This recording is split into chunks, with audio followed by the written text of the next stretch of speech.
नमस्कार मेरे प्यारे देशवासियों। मैं आज एक बार फिर कोरोना वैश्विक महामारी पर बात करने के लिए आपके बीच आया हूं। 22 मार्च को जनता कर्फ्यू का जो संकल्प हमने लिया था, एक राष्ट्र के नाते उसकी सिद्धि के लिए हर भारतवासी ने पूरी संवेदनशीलता के साथ, पूरी जिम्मेदारी के साथ अपना योगदान दिया। बच्चे, बुजुर्ग, छोटे, बड़े, गरीब, मध्यम, हर वर्ग के लोग, हर कोई परीक्षा की इस घड़ी में साथ आया। जनता कर्फ्यू को हर भारतवासी ने सफल बनाया।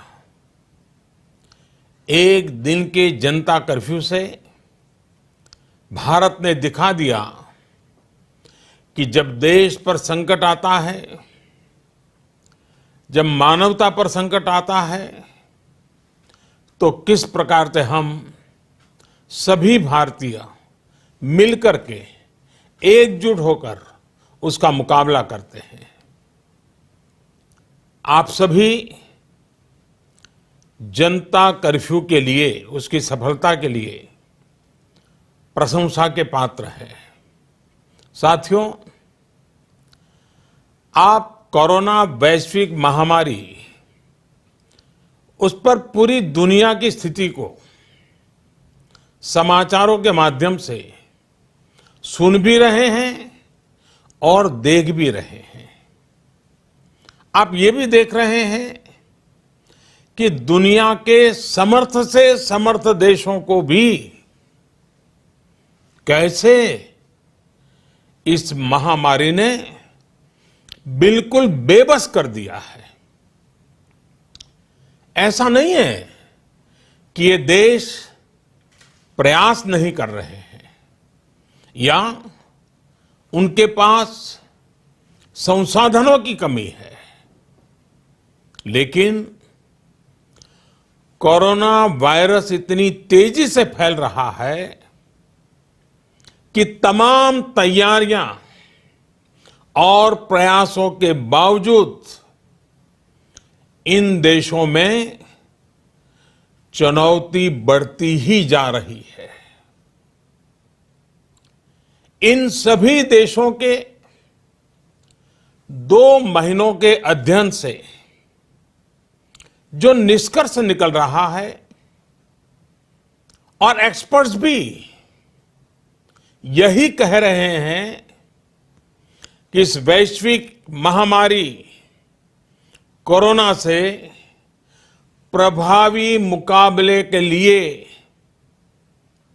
एकमात्र विकल्प है सोशल डिस्टेंसिंग। सोशल डिस्टेंसिंग यानी एक दूसरे से दूर रहना, अपने घरों में ही बंद रहना। कोरोना से बचने का इसके अलावा कोई तरीका नहीं है, कोई रास्ता नहीं है।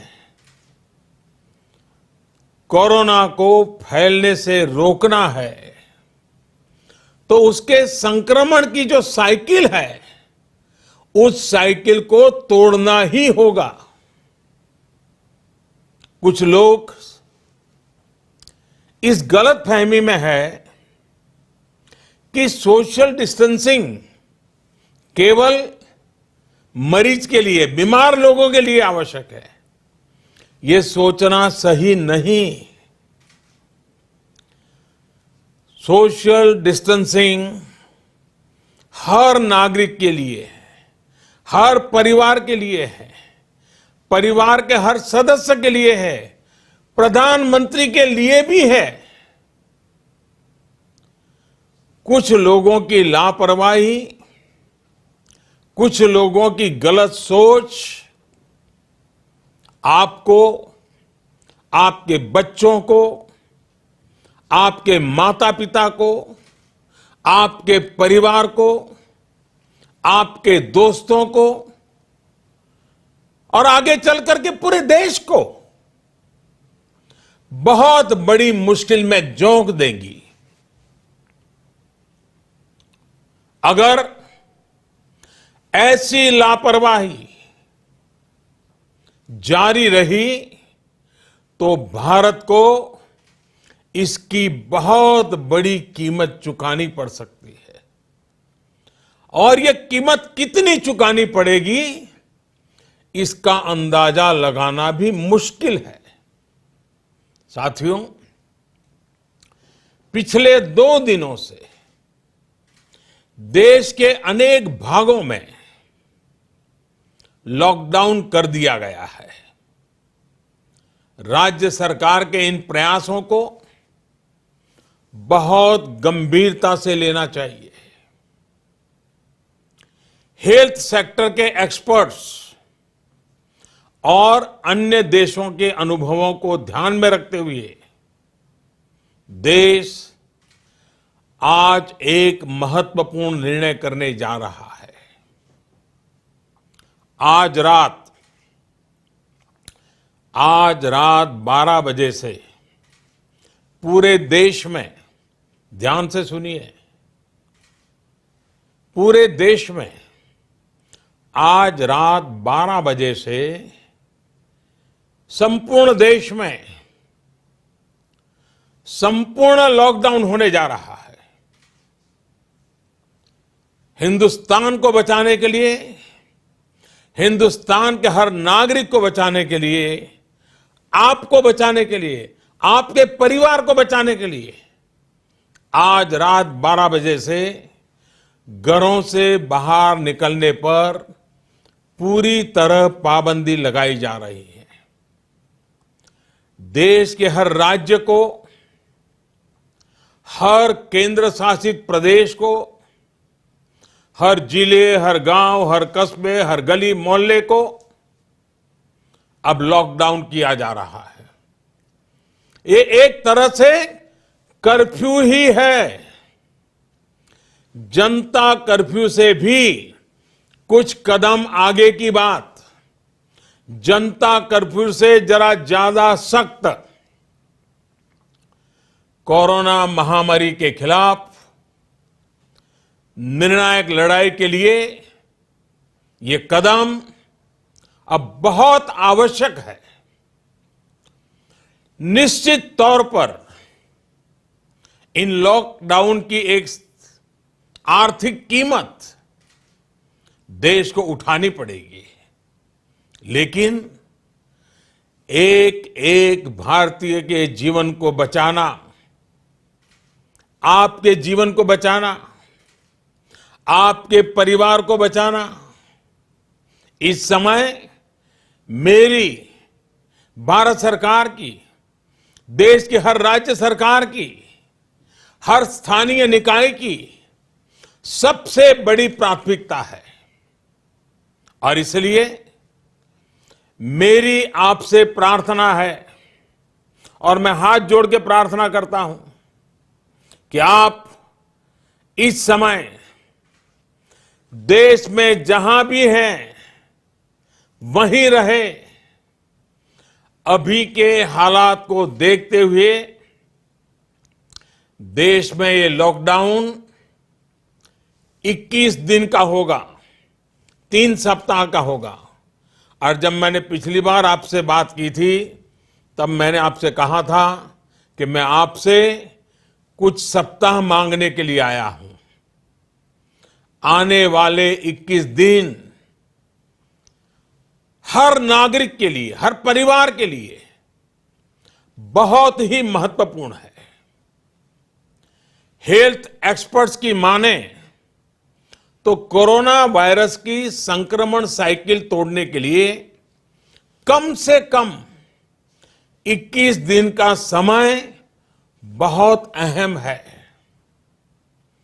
अगर ये 21 दिन नहीं संभले तो देश और आपका परिवार 21 साल पीछे चला जाएगा। अगर ये 21 दिन नहीं संभले तो कई परिवार हमेशा हमेशा के लिए तबाह हो जाएंगे। और मैं ये बात एक प्रधानमंत्री के तौर पर नहीं, आपके परिवार के सदस्य के नाते कह रहा हूं। इसलिए बाहर निकलना क्या होता है ये इन 21 दिनों के लिए भूल जाइए। घर में रहे और एक ही काम करे कि अपने घर में ही रहे। साथियों, आज के फैसले ने, देशव्यापी लॉकडाउन ने आपके घर के दरवाजे पर एक लक्ष्मण रेखा खींच दी है। आपको ये याद रखना है कि घर से बाहर पड़ने वाला आपका सिर्फ एक कदम कोरोना जैसी गंभीर महामारी को आपके घर में ले आ सकता है। आपको ये याद रखना है कि कई बार कोरोना से संक्रमित व्यक्ति शुरुआत में बिल्कुल स्वस्थ लगता है, वो संक्रमित है इसका पता ही नहीं चलता, और इसलिए एहतियात बरतिए, अपने घरों में रहिए।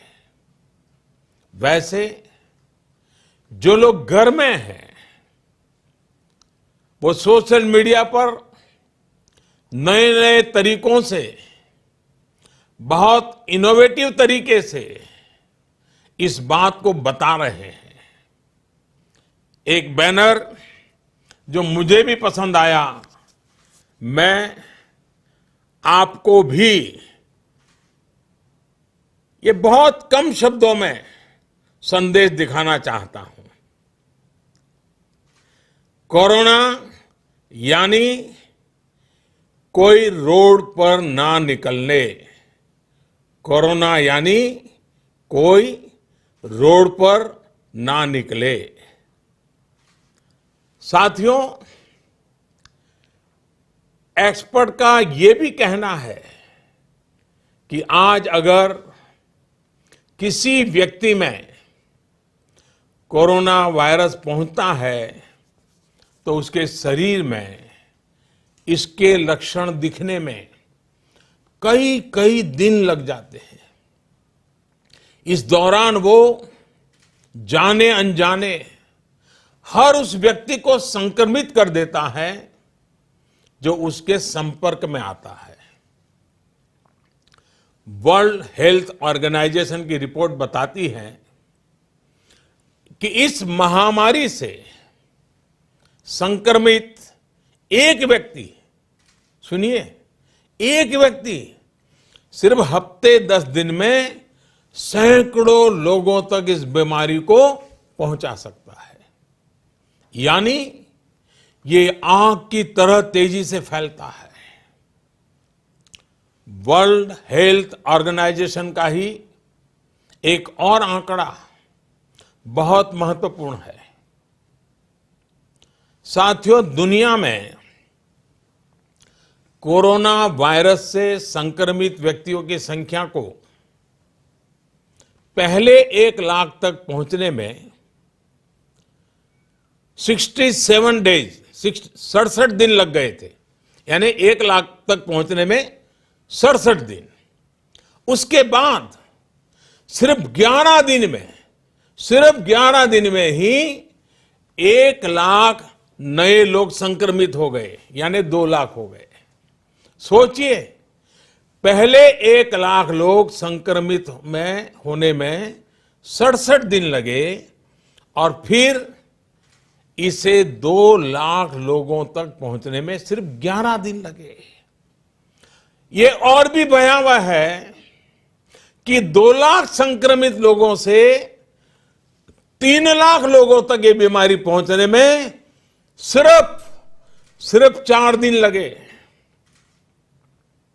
आप अंदाजा लगा सकते हैं कि कोरोना वायरस कितनी तेजी से फैलता है और जब ये फैलना शुरू करता है तो इसे रोकना बहुत मुश्किल होता है।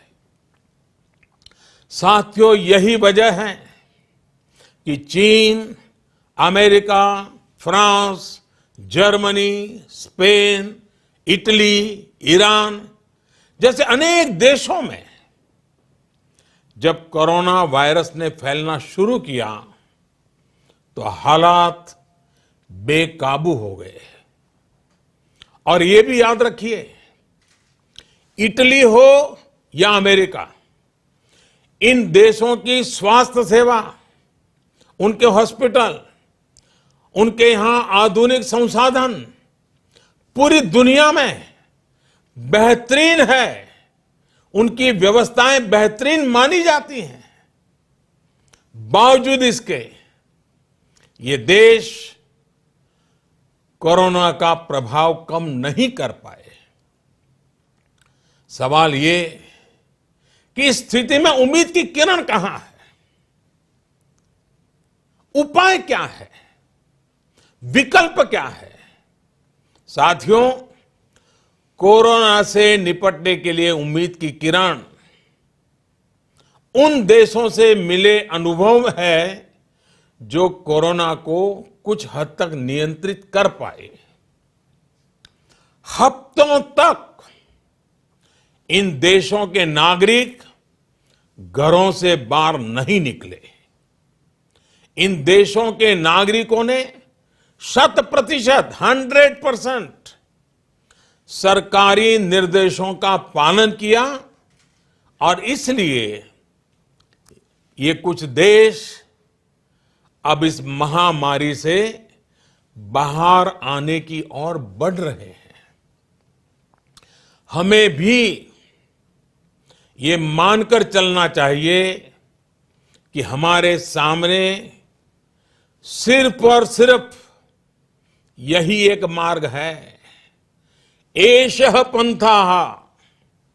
हमें घर से बाहर नहीं निकलना है, चाहे जो हो जाए घर में ही रहना है।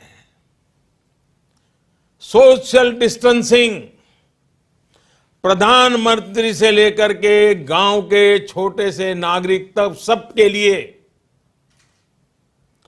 कोरोना से तभी बचा जा सकता है जब घर की लक्ष्मण रेखा न लांघी जाए। हमें इस महामारी के वायरस का संक्रमण रोकना है, इसके फैलने की चेन को तोड़ना है। साथियों, भारत आज उस स्टेज पर है जहां हमारे आज के एक्शन तय करेंगे कि इस बड़ी आपदा के प्रभाव को हम कितना कम कर सकते हैं। ये समय हमारे संकल्प को बार बार मजबूत करने का है। ये समय कदम कदम पर संयम बरतने का है। आपको याद रखना है, जान है तो जहान है। साथियों, ये धैर्य और अनुशासन की घड़ी है। जब तक देश में लॉकडाउन की स्थिति है, हमें अपना संकल्प निभाना है, अपना वचन निभाना है। मेरी आपसे हाथ जोड़ करके प्रार्थना है कि घरों में रहते हुए आप उन लोगों के बारे में सोचिए, उनके लिए मंगल कामना करिए जो अपना कर्तव्य निभाने के लिए खुद को खतरे में डालकर काम कर रहे हैं। उन डॉक्टर्स, उन नर्सेस, पैरामेडिकल स्टाफ, पैथोलॉजिस्ट, उनके बारे में सोचिए जो इस महामारी से एक एक जीवन को बचाने के लिए दिन रात अस्पताल में काम कर रहे हैं। अस्पताल प्रशासन के लोग, एम्बुलेंस चलाने वाले ड्राइवर, वार्ड बॉयज, उन सफाई कर्मचारियों के बारे में सोचिए जो इन कठिन परिस्थितियों में दूसरों की सेवा कर रहे हैं। आप उन लोगों के लिए प्रार्थना करिए जो आपकी सोसाइटी, आपके मोहल्लों, आपकी सड़कों, सार्वजनिक स्थानों को सैनिटाइज करने के काम में जुटे हैं, जिसमें और जिसके कारण इस वायरस का नामो निशान न रहे। आपको सही जानकारी देने के लिए 24 घंटे काम कर रहे मीडिया के लोगों के बारे में भी सोचिए जो संक्रमण का खतरा उठाकर सड़कों पर, अस्पतालों में है। आप अपने आसपास के पुलिस कर्मियों के बारे में सोचिए जो अपने घर परिवार की चिंता किए बिना आपको बचाने के लिए, आपके परिवार को बचाने के लिए दिन रात ड्यूटी कर रहे हैं और कई बार कुछ लोगों के गुस्ताखी के भी शिकार हो जाते हैं, गुस्सा भी झेल रहे हैं। साथियों, कोरोना वैश्विक महामारी से बनी स्थितियों के बीच केंद्र और देश भर की राज्य सरकारें तेजी से काम कर रही है। रोजमर्रा की जिंदगी में लोगों को असुविधा ना हो, इसके लिए निरंतर कोशिश कर रही है। सभी आवश्यक वस्तुओं की सप्लाई बनी रहे, इसके लिए सभी उपाय किए गए हैं और आगे भी किए जाएंगे। निश्चित तौर पर संकट की ये घड़ी गरीबों के लिए भी बहुत मुश्किल वक्त लेकर आई है। केंद्र सरकार, राज्य सरकारों के साथ समाज के अन्य संगठन, सिविल सोसाइटी के लोग गरीबों को मुसीबत कम हो, इसके लिए निरंतर जुटे हुए हैं। गरीबों की मदद के लिए अनेकों लोग साथ आ रहे हैं। साथियों, जीवन जीने के लिए जो जरूरी है, उसके लिए सारे प्रयासों के साथ ही जीवन बचाने के लिए जो जरूरी है उसे सर्वोच्च प्राथमिकता देनी ही पड़ेगी। इस वैश्विक महामारी से मुकाबला करने के लिए देश की स्वास्थ्य सुविधाओं को तैयार करने का काम केंद्र सरकार लगातार कर रही है।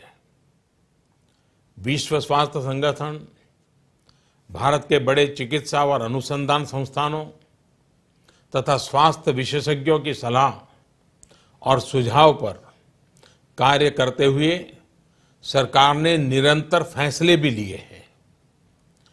अब कोरोना के मरीजों के इलाज के लिए देश के हेल्थ इंफ्रास्ट्रक्चर को और मजबूत बनाने के लिए केंद्र सरकार ने आज 15,000 करोड़ रुपए का प्रावधान किया है।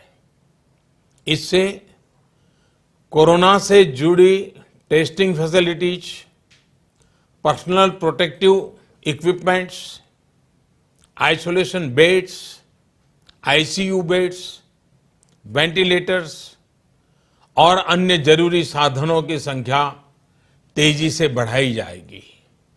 साथ ही मेडिकल और पैरामेडिकल मैन पावर की ट्रेनिंग का काम भी किया जाएगा। मैंने राज्य सरकारों से अनुरोध किया है कि इस समय सभी राज्यों की पहली प्राथमिकता सिर्फ और सिर्फ स्वास्थ्य सेवाएं ही होनी चाहिए, हेल्थ केयर ही प्राथमिकता होनी चाहिए। मुझे संतोष है कि देश का प्राइवेट सेक्टर भी पूरी तरह से कंधा मिलाकर संकट और संक्रमण की इस घड़ी में देशवासियों के साथ खड़ा है। प्राइवेट लैब्स, प्राइवेट अस्पताल सभी इस चुनौतीपूर्ण दौर में सरकार के साथ काम करने के लिए आगे आ रहे हैं। लेकिन साथियों, ये भी ध्यान रखिए कि ऐसे समय में जाने अनजाने कई बार अफवाहें भी बहुत जोर पकड़ती है और अफवाहों की ट्रैवल करने की ताकत भी बहुत होती है। मेरा आपसे आग्रह है कि किसी भी तरह की अफवाह और अंधविश्वास से बचें। आपके द्वारा केंद्र सरकार, राज्य सरकार और मेडिकल फ्रेटर्निटी द्वारा दिए गए निर्देश और सुझावों का पालन करना बहुत जरूरी है। मेरी आपसे प्रार्थना है कि इस बीमारी के लक्षणों के दौरान बिना डॉक्टरों की सलाह के कोई भी दवा न लें। किसी भी तरह का खिलवाड़ आपके जीवन को और खतरे में डाल सकता है। साथियों, मुझे विश्वास है हर भारतीय संकट की इस घड़ी में सरकार के, स्थानीय प्रशासन के निर्देशों का पालन करेगा। 21 दिन का लॉकडाउन लंबा समय है, लेकिन आपके जीवन की रक्षा के लिए, आपके परिवार की रक्षा के लिए उतना ही महत्वपूर्ण है। हमारे पास यही एक महत्वपूर्ण रास्ता है। मुझे विश्वास है हर हिंदुस्तानी इस संकट का न सिर्फ सफलता से मुकाबला करेगा, बल्कि इस मुश्किल घड़ी से विजयी होकर निकलेगा। आप अपना ध्यान रखिए, अपनों का ध्यान रखिए और आत्मविश्वास के साथ कानून नियमों का पालन करते हुए, पूरी तरह संयम बरतते हुए विजय का संकल्प करके हम सब इन बंधनों को स्वीकार करें। आप सबका बहुत बहुत धन्यवाद।